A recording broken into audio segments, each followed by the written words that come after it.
So for our next question, it says, and I'm guessing this is for DEs, HRs, and VHRs, and it is how to make your VQ, how do you make your VQ fast and reliable?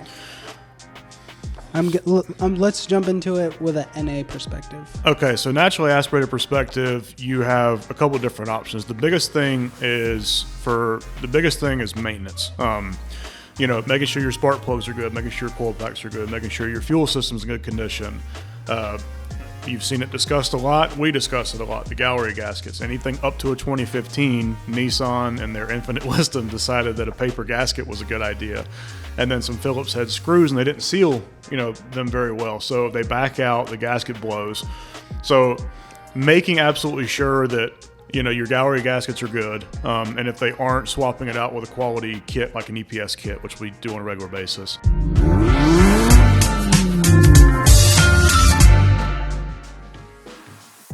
Hey guys, Elsiah back again with the SOHO podcast. Today we have Justin. What's up, y'all? How are you? So we'll be going over some Q&A questions with Justin that you guys submitted. So the first one is, what's a good alternative motor for HRs before going built motor? Okay.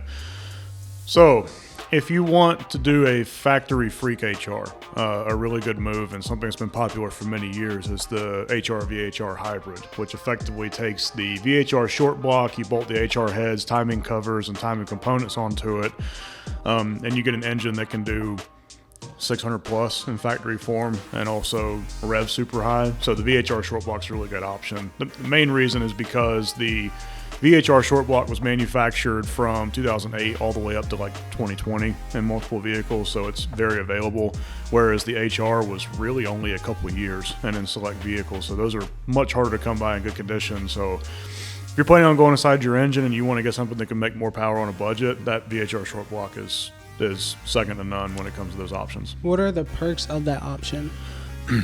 More power holding, more displacement. If you're forced induction, you'll be able to do more torque, and obviously horsepower there as well. The architecture of the HR and the VHR is very similar, which you can tell by the fact that you can bolt HR heads to it and HR timing components. So the main benefit is, cost per dollar for being able to make the additional power, while still having the revving capability of the HR heads and, the power making capability of the VHR short block. So it's a really good combo for that.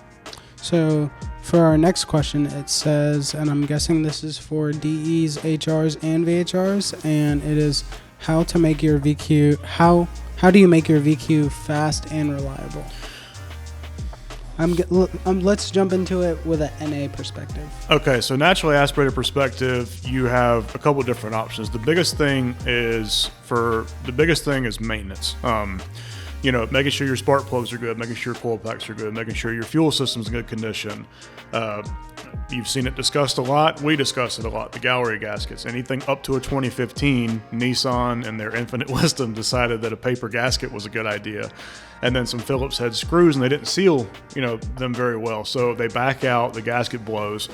So making absolutely sure that your gallery gaskets are good, and if they aren't, swapping it out with a quality kit like an EPS kit, which we do on a regular basis.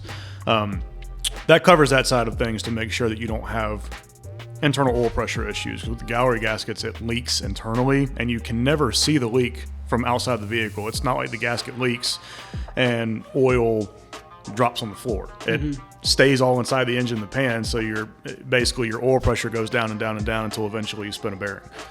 Or worse, meet Uncle Rodney or window your block or something of that sort. So obviously not good. So once that is resolved and all those components are good to go, then, full bolt-on for a DE and HR, VHR, any of them is going to be a good quality Y-pipe, set of high-flow cats, or other exhaust components, depending on, what you fancy. A good single exit, and then a good intake and a good calibration. So in regards to that question, we're actually about to release power packages for the VHR and also for the VHR. So it's going to come with our Y-pipe, our single exit, or single to dual, depending on what you want. It's also going to come with an Etek tune for VHR platform, a set of our intakes, and this whole package will be available, and it's under retail. So if you buy all the individual components, it'll be more expensive. And with that combination on dozens of vehicles that we've done installs, tunes here on, you pick up 40 wheel horsepower and 25 pound-feet of torque at minimum. That's actually the low side. Usually it's in the 50 and 30 pound-feet, somewhere in that range. It's a considerable gain. Plus you get the symphony of noises from under the hood, and then you also get the additional noise from the exhaust while not being obnoxious because you have the high flow cats and you retain your legality there. Running those components. So, I mean, that power package is a really good option. Without going forced induction, I mean, you can also put E in the mix. You'll pick up like 10 wheel going E. So if you want to extract every bit of naturally aspirated horsepower, it's a good option. But as far as like power per dollar, you'll get way more out of the power package than you would going E. So with the power package, is that offered with ethanol as an add-on? As of right now, no. But if somebody wanted to do it, call me. I can set that up for you, no problem. That's not an issue. That's interesting, though. But so this one is very similar to the last question, but it is, what's the best way to maintain your boosted VHR, turbo, and supercharger? Okay, so for turbo, so effectively both are the exact same thing. The only difference is with supercharger, specifically the V3 SI, which we supply with all of our kits. The TI is an optional upgrade where it has oil fed and return from the engine, but with the V3 SI blower, it's an internally lubricated. So do your oil changes at 3K, use a good quality oil. If you're supercharged, make sure you're changing the fluid every 3K on that as well. Obviously keeping an eye on all the components to make sure everything else around it's in good shape. Spark plugs, if you're on 93, you can usually do 20-25K on those. If you're in ethanol, lower your oil changes down to like 2K, and then also lower your spark plug changes down a little bit, based on how it's running, because ethanol is a little bit, it'll wash out the oil faster, and then it'll also be a little bit harder on plugs, from what we've seen. It does burn cleaner, but it leaves some more deposits from time to time. So the biggest thing is if you're running pump gas, do regular oil changes, use a good quality oil. The lowest grade that we recommend for any forced induction application, whether turbo or supercharger, is the Motul 8100 is what we usually use, which is a synthetic blend. It's a really good, high quality oil that has kept many of our bills and many of our clients moving for years. As far as turbo goes, just again, change your oil, stay on top of changing your plugs. The good thing is if you're turbo on Etek, or turbo or supercharged on Etek, there's a lot of engine safeties involved in there. So be mindful if you start hitting boost cuts or something like that. Know that something probably isn't right. You may have an O2 sensor dying. You may have a fuel pump dying. You may have something of that sort going on. So just the biggest thing with any forced induction setup is just be mindful of it. Stay on top of the maintenance and be mindful of what's going on. So that way, even if you have a hiccup or a fluke, it doesn't turn into a bigger problem. Speaking of the tuning, we do have another question regarding tuning, and it said, is it worth switching to Etek over UpRev? So if you're currently UpRev tuned, UpRev is a good software. It's a legacy software. It's been around for decades. It was the only software that was available for the DE platform when it came out. UpRev, for what it is good. The main benefits of Etek is you get the Bluetooth functionality, plus you get the option of phone flash if you're remote tuning. You can get the app, which is super user-friendly, very easy to set up. And you also get engine safety. So that ties into the last question, which is, you'll have a boost cut or a fuel cut or something of that sort. Your UpRev tune, that's not there. So if you start to go lean, if you spike boost, something of that case, then UpRev's just going to say yeehaw. And, Etek will be like, hold up, let's take a step back for a second, close throttles on you. I have personally witnessed Etek save a lot of engines due to unknown issues. Mac valves failing, a line popping off on, cars that come here to get tuned, something of that sort. So we've seen it save a lot of engines. Which that is one of the main benefits for me, because obviously you spend a lot of money on a car. If you go forced induction, you spend a lot of money on a turbo kit, spend a lot of money installing it, or a lot of time installing it yourself, and then you want to protect that investment. So if you're VHR, Etek is a very inexpensive investment in making sure your build stays alive and happy for a long time. So speaking on tuning, and I guess this question goes for UpRev and Etek, but it's whenever acquiring SOHO intakes, is a tune necessary? Yes, you have to tune. On our DE version of the intake, the factory intake box is 2.75 inch, where the MAF goes through. We run a 3-inch intake all the way through, so the MAF has to be recalibrated for that to run. On the HR and VHR versions, the factory MAF housing size is 2.5 inches. We upgrade that to just under 3, so it's technically 2.75 is what we sell them at. So. For that reason alone, you have additional air that's technically being unmetered until you adjust the calibration. So can you install them and drive them? Yes. It's also going to run lean, and it's not going to be happy. So with any intake kit that we sell, 100% get a calibration. Not to mention the fact that you're not going to make anything additional if you just bolt the intakes on. I mean, the magic comes from the part plus the calibration. Now, obviously, the exhausts aren't that way. You can bolt on a Y pipe in a single exit or a dual exit and pick up a little bit of power, plus the sound's better. But with the intakes, you don't get a whole lot from them without also doing the tune to maximize that, which is why we sell the intakes, the tune, and the exhaust as a power package option. Speaking of calibration, what horsepower level do you think that you would recommend going like a Haltech or like a standalone?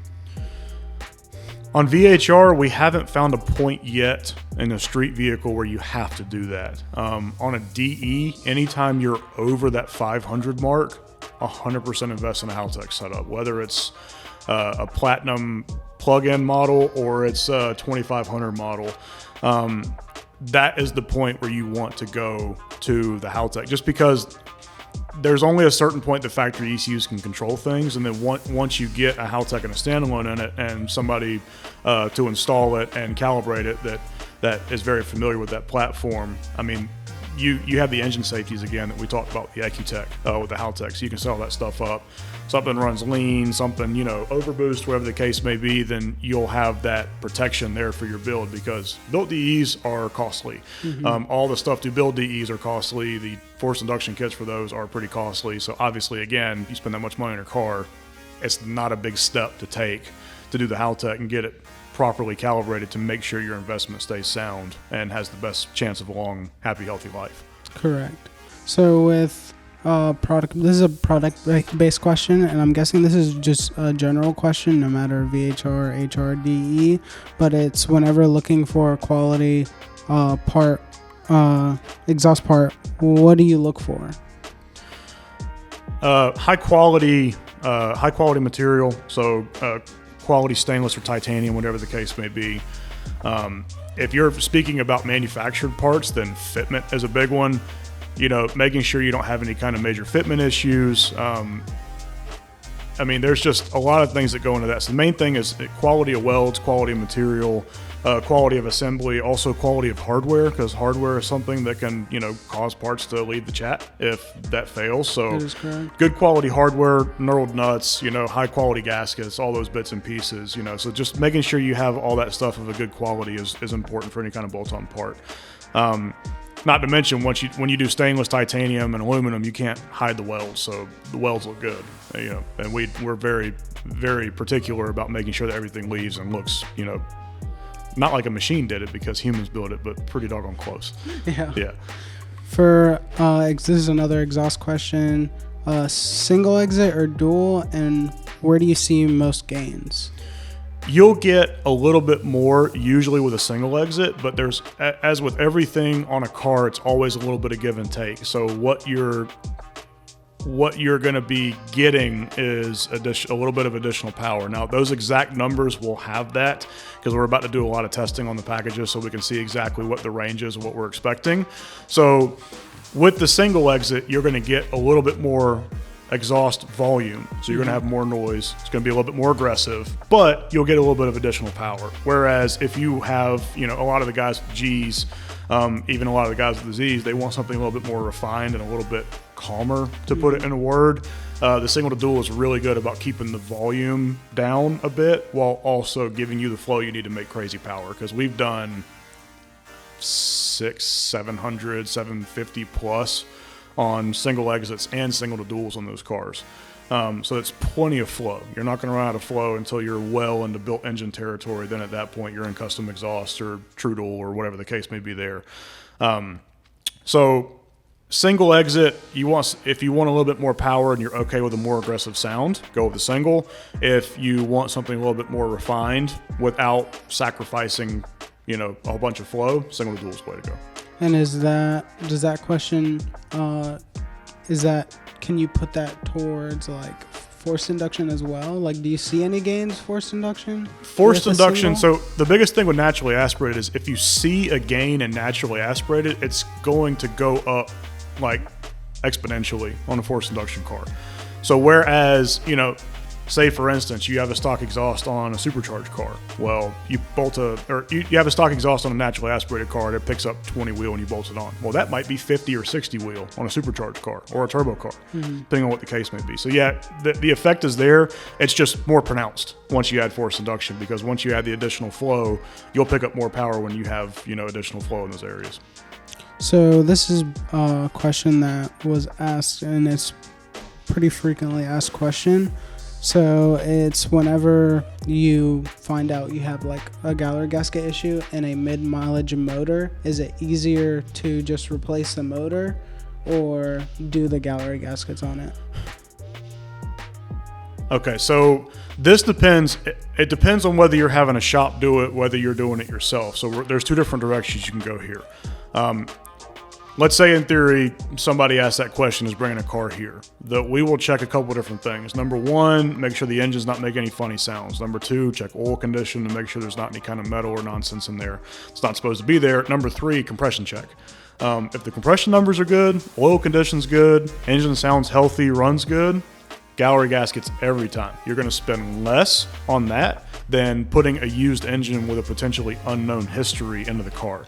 Now, we do engine swaps on a pretty regular basis here as far as putting low mile newer engines into them, and they're always the 16 plus model whenever we swap them in. So that way we know the VHR doesn't have a problem at that point, because those have the metal gaskets. They still have the hardware, but the gasket doesn't blow out, so they really don't have the oil pressure issues that the older ones did. Cost, it's going to be less to do the gallery gasket service as well.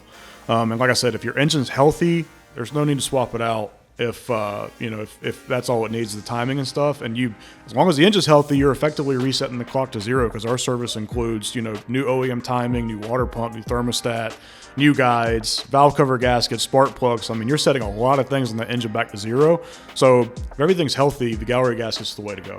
And it'll end up being less for the client as well. If you're doing it at home, gallery gaskets is a pretty involved job. It involves timing. It involves a whole bunch of little bits and pieces and O-rings that have to go in the right place. And if a seal gets messed up or something of that case, then you basically have to start all over and do it again. So it may be easier for somebody at home who's got a basic toolkit to just do an engine replacement, and nobody will be mad at you for that. If that's what direction you want to go, then sure, go for it. But I mean, for us, if somebody's bringing a car here and asks that question, as long as the engine's healthy, 100% do the gallery gaskets, because then you have the full history on the engine, and then everything else restarts back at zero once you put those components in the engine. So this is a all-wheel drive G37 question, and it says, why are there less options for all-wheel drive G37s when going boost? When you're going forced induction on a G37, so take a G37 rear-wheel drive and take a G37 all-wheel drive. So the rear-wheel drive has, the standard engine, transmission, drive shaft, rear end, done. The all-wheel drive has a different mounting bracket system. It has a differential on the right-hand side of the engine, and then it also has a transfer case. So that takes up a lot of space underneath the car. It takes up a lot of space where the cross member would go on a rear-wheel drive. The differential sits exactly where the up pipe and the down pipe would sit. So that's in the way.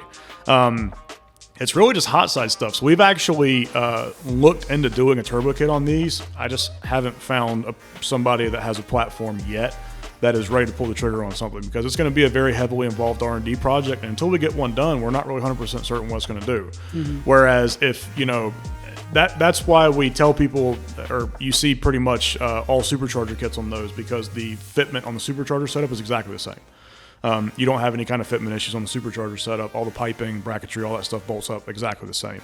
So that's the main battle with the all-wheel drive system. Just because the all-wheel drive system was, I don't want to say it was an afterthought, but everything on that system is more bulky on a G versus, say, like a GTR. You know, so like a GTR, everything's all super nice and compact. You got plenty of room. The frame is designed for factory turbo setups.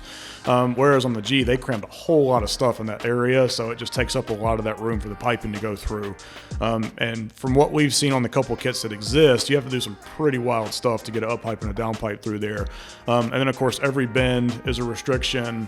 You know, every smaller diameter pipe you have to run because all that stuff's there is a restriction. So it's also going to be power limited as far as what that kit's capable to do. Whereas you could just bolt a supercharger kit on and, you know, get 500, 550 on pump gas easy and go about your business. Mm-hmm. So talking about G37s and that whole all-wheel drive system, we're going to switch over to, is it worth doing the VR trans, and why? Yes. Even in naturally aspirated cars, the driving characteristics of the vehicle is so much better. So when people call me and they ask, I basically ask them like, hey, you know, you've driven your car with VHR transmission. It kind of feels like a wet noodle. Like it seems sometimes like the VHR transmission doesn't really know what's going on. Mm-hmm. Like, you know, and the weird thing is it's the exact same part number. Like Jatco has the exact same part number for the VHR variant and the VR variant, but the VR is just crisp. I mean, it's there. It knows exactly what's going on. You don't ever have to question whether or not it's going to shift.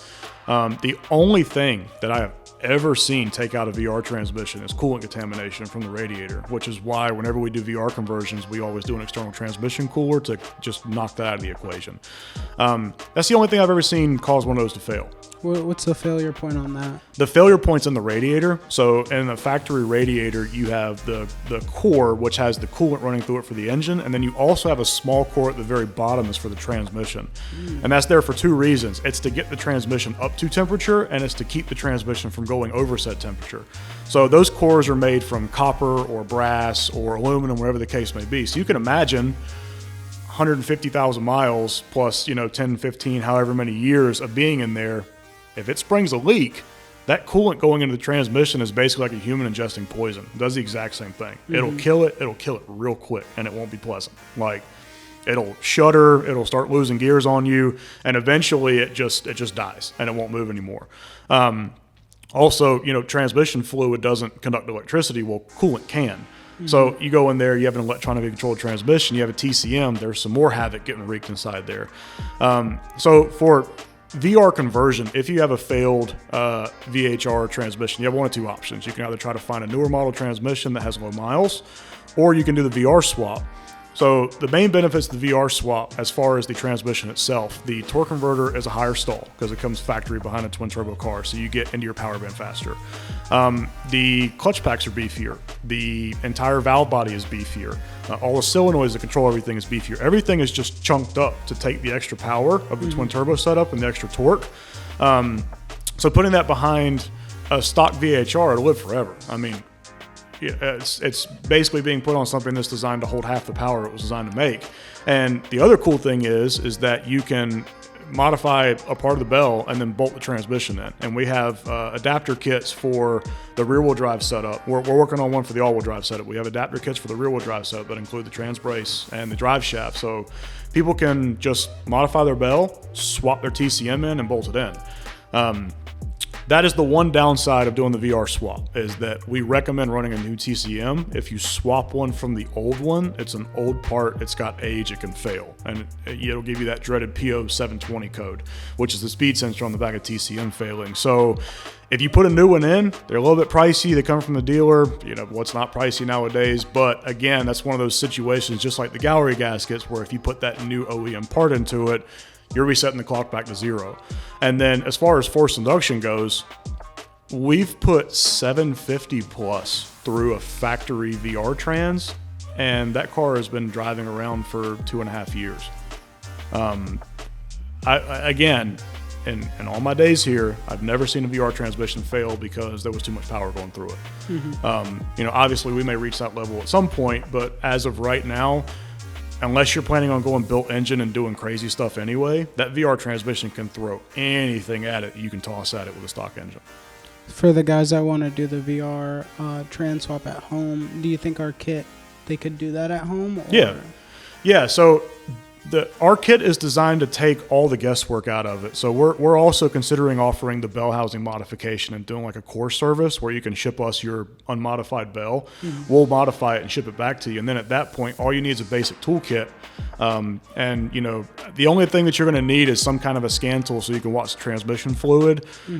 So that way you can set the transmission level properly, because there's no dipstick in a VR trans or the VHR transmission. That's the only thing that gets a little strange. And then you also have to tune for it also, because you have to adjust a lot of things to make sure it reacts correctly.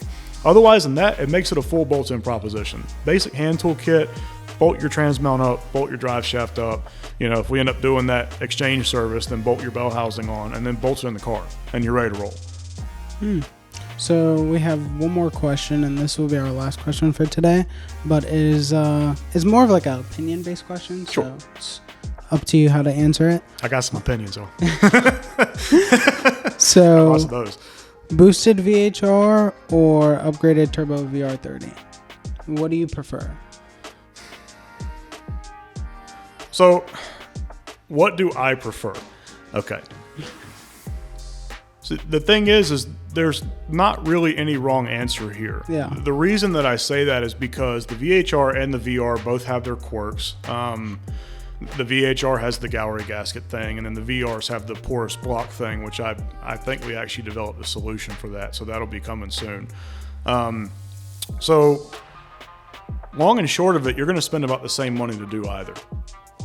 Because you buy the car, and then getting up to about 475, 500 wheel in a VR30 platform is like so much, and then it exponentially increases because you have to do turbos and big fuel system and all that stuff. Whereas with a VHR, you buy the turbo kit, buy the fuel system once, install it once, and you can make 600 plus. So I personally am so from a driver feedback perspective alone, I like the VHR platform just because of the rack and pinion. You have a rack and pinion instead of the electric steering. You get a lot more driver feedback from that platform. It's definitely not a 350Z. It's a lot closer to that, where you get that visceral feel from the car. It's still a big, heavy car, but you just feel more of the car and the chassis reacting to what you're doing. Whereas in a VR car, you kind of feel like you're in a video game. Yeah. Like, you know, it kind of feels like you're in a simulator in the car, because everything's just so smooth. And I mean, it's, you know, that part of it's fantastic. But me personally, I like the drama. I like the nonsense. I like the smells and all the noise and the nonsense that comes with having an old car that's just, you know, ridiculously fast for no reason. So for that reason alone, I would probably have to side with the VHR car if I was going to, you know, basically build one personally. But I would never turn down a VR platform, and I've never driven one I didn't like. If that makes sense. Yeah. Okay. So your answer is VHR, boosted VHR? I would pick VHR over the VR. The end cost would probably be likely be a little bit less to do that as well, just because you don't have the upfront cost of buying the Q or whatever VR platform you have. It'll be less to get into an entry level VHR platform and then modify from there. So I would take the VHR. Yeah, I completely agree with you on that one, because just a boosted VHR is like it's more of like a driver's car versus the VR30. The VR30, it's smoother, but like it's not, you don't really get that driving experience out of it. You definitely do. It's just less. Yeah. So it's reduced because you have the computer control, the feedback, you know, the feedback's taken out of the steering wheel, which again, they can do whatever they want with computers. It'll never compare to a rack and pinion when it comes down to it. You actually have all the control, and you don't have to, you know, have any electrical assist or anything of that nature. I'm always more of a fan of the analog era of components over digital. Have you had any? This is another question. I knew that was the last question, but for the VR30, have you had any client cars that you enjoy that you liked more than any of the like normal boosted HR ones or VHR ones? I mean, any of the ones that we do big chargers and big fuel systems those cars are just dumb once you get them on the street. I mean, you're talking, so that's the only thing, the main difference from a VHR platform. It's more common to make over 7 on a VR platform than it is on a VHR setup.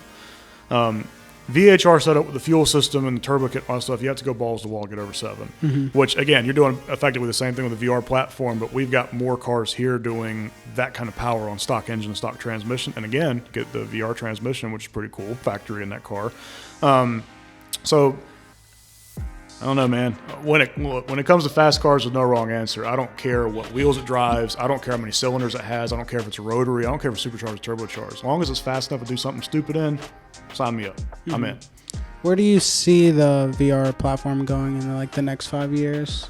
There's a lot of really cool development coming out. There's a lot of companies that are doing some really awesome stuff with the VR platform. So, I mean, when it comes down to that, man, the sky's the limit.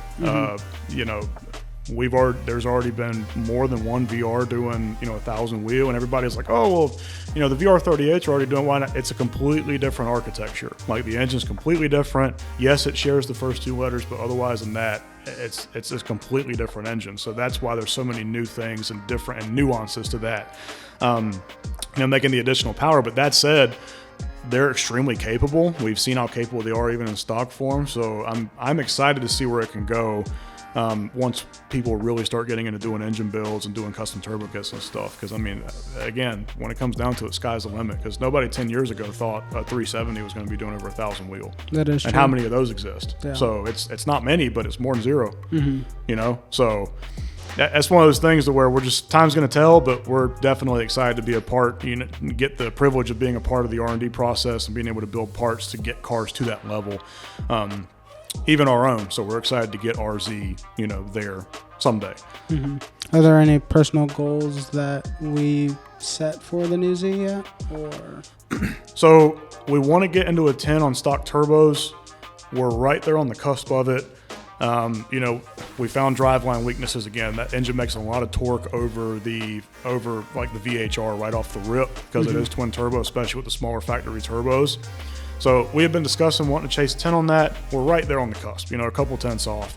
But realistically, I mean, we're going to do the modifications that we can do to it, make as much power as we can make, and go out there and go as fast as we can go. We'd like to see 9s. We'd like to see low 9s with chargers on stock engines. I mean, the good thing is a stock engine makes enough power to take you pretty far into the 9s. So, again, we'll just have to kind of wait and see what we get, man. I can tell you the car's going to be awesome because as far as the platform, it's great. It just needs turbos, and then we can kind of send it to the moon. That's the only thing that's limiting us right now. Well, thanks for having you on again. It's always a pleasure to have you on, Justin. And thanks for watching, guys. We'll see you on the next one.